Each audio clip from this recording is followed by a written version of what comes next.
उत्तर प्रदेश की राजनीति से बहुत बड़ी खबर आ रही है। लोकसभा चुनाव से पहले बड़ी हलचल है। सूत्रों के हवाले से खबर है कि समाजवादी पार्टी के 10 विधायक बीजेपी में शामिल हो सकते हैं। सूत्रों के मुताबिक समाजवादी पार्टी के 3 विधायक कांग्रेस में भी जाने की तैयारी कर रहे हैं। समाजवादी पार्टी के विधायक इंद्रजीत सरोज बीजेपी के संपर्क में हैं। अमिताभ वाजपेयी समेत 3 विधायकों के कांग्रेस में जाने की खबर सामने आ रही है। तो यूपी की राजनीति की ये बड़ी खबर सामने आ रही है और कुछ विधायकों के नाम भी हम आपको बता रहे हैं। समाजवादी पार्टी के विधायक इंद्रजीत सरोज बीजेपी के संपर्क में हैं। अमिताभ वाजपेयी समेत 3 विधायकों के कांग्रेस में जाने की खबर है। वीरेश हमारे साथ जुड़ गए। वीरेश, ये इतनी बड़ी हलचल है, आखिर हुआ क्या है कि 10 से 13 विधायक पाला बदलने के मूड में हैं? देखिए, बड़ी खबर आपको दे दूं, 21 तारीख को भारतीय जनता पार्टी समाजवादी पार्टी में एक बड़ी सेंधमारी करने जा रही है। बड़े नेता शामिल होंगे, बड़े विधायक शामिल होंगे समाजवादी पार्टी के भाजपा में। जी हां, भाजपा में शामिल होंगे और वो राज्यसभा चुनाव में क्रॉस वोटिंग करेंगे और अपनी भाजपा के साथ नजदीकी का प्रमाण देंगे।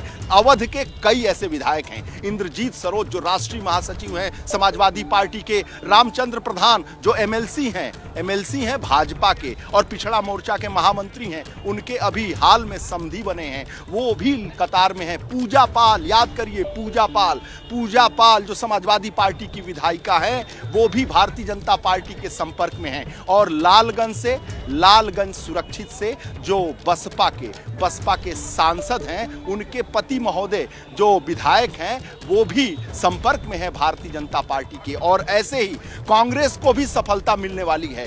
कांग्रेस में भी शामिल होंगे लगभग 3 विधायक। अमिताभ वाजपेयी जो कानपुर से विधायक हैं समाजवादी पार्टी के, वो चुनाव लड़ना चाहते हैं। जी हां, चुनाव लड़ना चाहते हैं लोकसभा का। और ऐसे में जब चुनाव हो रहा था, पिछला चुनाव जब मेयर का, तो उस वक्त भी ब्रजेश पाठक लगे हुए थे कि अमिताभ वाजपेयी को कैसे भारतीय जनता पार्टी में लाया जाए। अमिताभ वाजपेयी जमीन पर काम करते हैं, संघर्षशील नेता हैं और ऐसे में उन्हें जो सम्मान नहीं मिल रहा है, ऐसे में उनका मन डोल रहा है। वो भी समाजवादी पार्टी छोड़कर कांग्रेस में जा सकते हैं और कानपुर बहुत सुरक्षित सीट है, कांग्रेस के लिए मजबूत सीट है, तो वो कांग्रेस के टिकट पर चुनाव लड़ सकते हैं लोकसभा का। जी हां, ये बड़ी खबर है।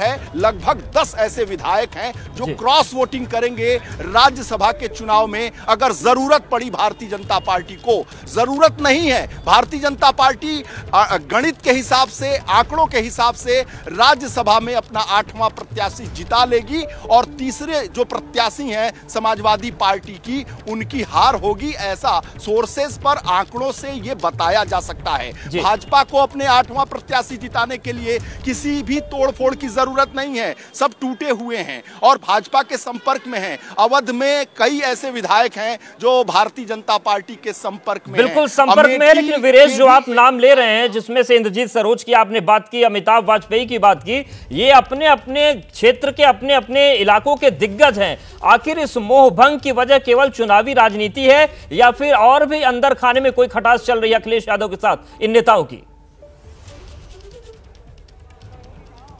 देखिए, खटास की वजह यह होती है कि जब पार्टी का नेता दिग्भ्रमित होता है, अगर वो सही फैसले नहीं लेता है, ऐसे में जो समाजवादी पार्टी के विधायक हैं वो हताश हैं, निराश हैं और उन्हें ये लगा था कि इंडिया गठबंधन बहुत जोरदार तरीके से चुनाव लड़ेगा यूपी में। लेकिन जो उसका हस्र बंगाल में हुआ, जो उसका हस्र दूसरी जगहों पर हुआ और राम मंदिर का जिस तरीके से भव्य निर्माण हुआ है, उसके बाद से भारतीय जनता पार्टी की जो टीआरपी और ग्राफ बढ़ा है और जो कॉन्फिडेंस लेवल भाजपा का बढ़ा है, और दूसरी तरफ अगर हम बात करें विपक्षियों का जो हताशा बढ़ा है, वो इसके प्रमाण देखने को मिल रहे हैं। आप सोचिए कि अभी 27 में चुनाव होना है विधानसभा का, लेकिन समाजवादी पार्टी के जो विधायक हैं इतने हताश और निराश हैं कि वो अपनी पार्टी छोड़ने के लिए तैयार बैठे हैं, वो कांग्रेस में जाने के लिए तैयार बैठे हैं, वो भाजपा में जाने के लिए तैयार बैठे हैं। लगभग 1 दर्जन यानी 10 के करीब ऐसे विधायक हैं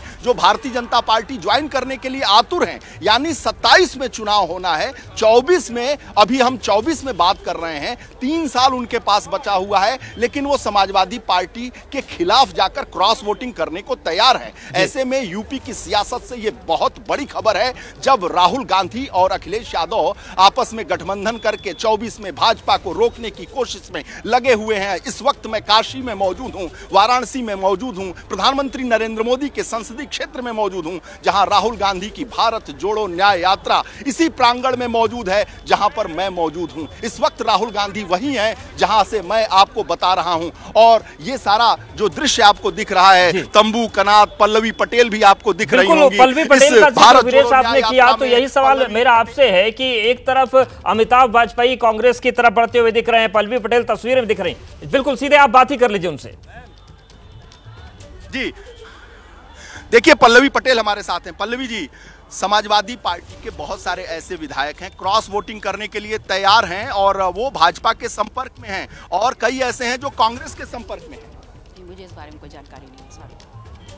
आप तो समाजवादी पार्टी की विधायिका भी हैं, आपने सही कहा कि जानकारी नहीं है, लेकिन एक पार्टी की आप अध्यक्ष भी हैं और कमान भी संभाल रही हैं। राहुल गांधी के साथ आपने अभी मंच शेयर किया, तो ये जो उठापटक चल रहा है, आपने भी राज्यसभा चुनाव में जिस तरीके से अखिलेश यादव ने कैंडिडेट दिए, यानी रंजन और बच्चन को दिया, उस पर आपत्ति जाहिर की थी, तो कुछ अच्छा चल नहीं रहा है क्या?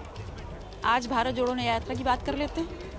भारत जोड़ो यात्रा के साथ साथ हम लोग एक राजनीतिक चैनल भी चलाते हैं, हम न्यूज़ चैनल हैं, और आप एक राजनीतिक पार्टी की मुखिया हैं, तो ऐसे में भारत जोड़ो भी राजनीतिक मंच है, साथ ही साथ जो राजनीतिक सियासत में उठापटक चल रहा है, आपकी पार्टी में चल रहा है, वो भी तो सवाल बनता है।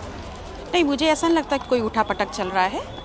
हर किसी को छूट है अपनी बात कहने का, और हमने अपनी बात कही। उठापटक जैसा कुछ भी नहीं है। समाजवादी पार्टी के एमएलसी स्वामी प्रसाद मौर्य राष्ट्रीय महासचिव के पद से इस्तीफा देते हैं। पल्लवी पटेल जो समाजवादी पार्टी से विधायिका हैं, वो अखिलेश यादव से कहती हैं कि वो पीडीए को भूल गए हैं, पीडी सबको भूल गए हैं, और ए भी भूल गए हैं, और वो रंजन और बच्चन, एक्ट्रेस और बाबू को टिकट देते हैं। साफ नाराजगी जाहिर करती हैं। एबीपी न्यूज और मुझसे बात करने में पल्लवी पटेल कोई कोताही नहीं बरतती हैं। तो पल्लवी जी, समाजवादी पार्टी में कुछ तो गलत चल रहा है। सब बात कर चुके, अब नया क्या है? नया ये है कि टूटन है, वहां पर बहुत सारे ऐसे विधायक हैं, जब आपने बोला उससे उत्साहित होकर, यानी अंदर कुछ चल रहा था, इस वजह से वो कुछ ऐसा करने वाले हैं।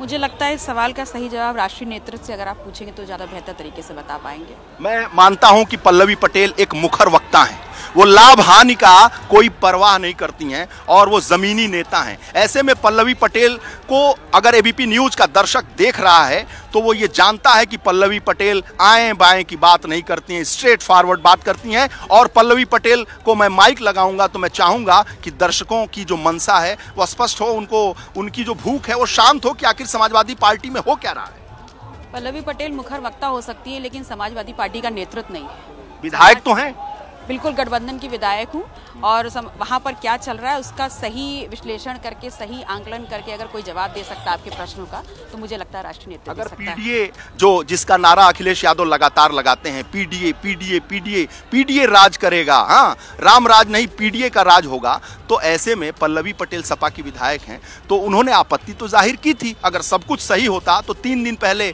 प्रेस कॉन्फ्रेंस करने की जरूरत होती नहीं। परिवार में हक तो सबको होता है अपनी बात कहने का, मैंने भी अपना कहा, और मैं पुनः ये दावा करती हूँ कि पीडीए ही राज करेगा। परिवार में बात करने का हक सबको है, लेकिन सार्वजनिक मंच पर नहीं। परिवार की बातें परिवार में ही होती हैं, चौके की बातें चौके में होती हैं, चबूतरे पर नहीं। अभी आपने खुद ही कहा कि एबीपी पल्लवी पटेल का अपना मंच है, तो मैंने भी तो वही बात अपने परिवार में ही कही। जी, ये बहुत बहुत धन्यवाद। आप एबीपी न्यूज को अपना मानती हैं, हम भी आपको मानते हैं, इसीलिए हम चाहते हैं कि जो समाजवादी पार्टी में हलचल है वो इस मंच से बिल्कुल वीरेश, भले ही पल्लवी पटेल खुलकर कुछ नहीं बोल रही है, लेकिन जिस तरीके की खबर सामने आ रही है वो खबर उत्तर प्रदेश की राजनीति से बहुत बड़ी खबर है। और बड़ी खबर यह है कि 10 समाजवादी पार्टी के विधायक बीजेपी या कांग्रेस का दामन थाम सकते हैं।